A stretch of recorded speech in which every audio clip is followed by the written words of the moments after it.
I was walking home late, same route, same quiet street, when a woman grabbed my arm. Her grip was firm, but her voice trembled. "Keep walking and pretend you're my husband." Instinct kicked in.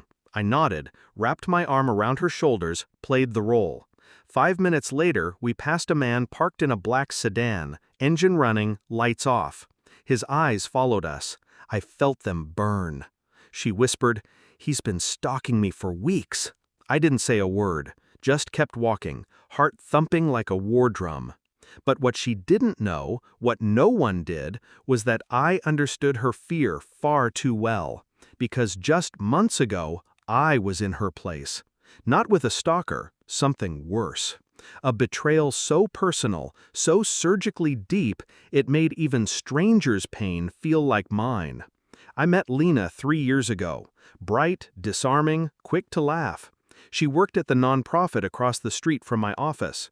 We bonded over late-night coffee runs, long walks in winter, and the kind of silence that feels like home. I thought she was the one. So I let her in. Into my apartment, into my accounts, into parts of myself I'd kept locked away for years. Foolish, in hindsight. But betrayal needs belief, and I believed in her. It started small. A missed deposit, a call from my bank about a flagged transaction, her phone screen lighting up with messages she always tilted away from me.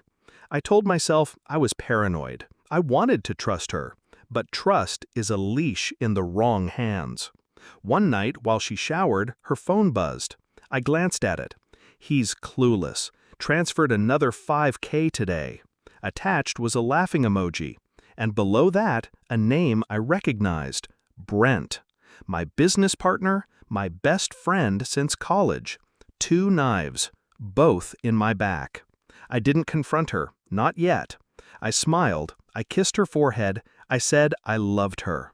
She didn't know I had already taken screenshots, printed account statements, copied every message from her phone to mine using a recovery tool I'd built years ago. I played dumb so she could stay sloppy. And then I got to work. 3 months of planning. Every minute of it, I became someone colder, sharper. I created a new LLC, shifted client funds, slowly dissolved our original business under the radar. Brent didn't notice. He was too busy spending my money on hotels and weekends with her. I hired a forensic accountant, quiet, expensive, but worth every cent. I sat across from my lawyer one afternoon and handed over a file. "I want this airtight. Fraud, wire theft, wire transfers traced to her name, not mine." He flipped through the evidence and looked up, eyebrows raised. "This is brutal." "Good," I said. Then came the trap. I told Brent about a fake investment opportunity in Dubai. High returns, limited window. I knew he couldn't resist. I made it look real. Websites, fake emails, even a planted investor friend. He took the bait. So did she. They transferred every dollar they could get their hands on into the shell account I'd built to look like an offshore deal. The moment the wire cleared, I locked them out. Everything. She called me 2 hours later, voice frantic. "Something's wrong. The funds disappeared." I was already waiting outside her apartment. I could hear Brent shouting in the background. I knocked. She opened the door and saw me standing there, calm, collected, holding a thick envelope. "This is everything you deserve," I said. I handed her the documents. Fraud, wire theft, screenshots, bank logs, her messages, copies already sent to the authorities, to clients, to the board.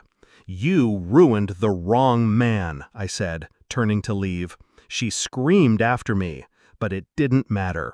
They were finished. Weeks later, I heard Brent took a plea deal. Lena didn't. She's still fighting charges last I checked. But public opinion? Gone. She tried to play the victim, but screenshots don't lie, and neither do empty bank accounts. That night, walking that woman home, I didn't tell her any of this.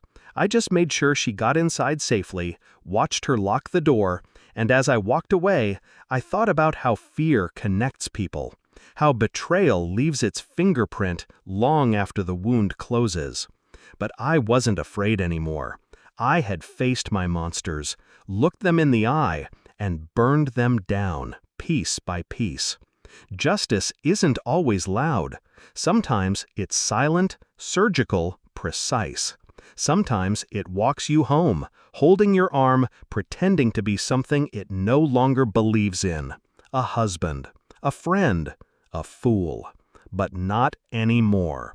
Now I walk alone, and I never look back.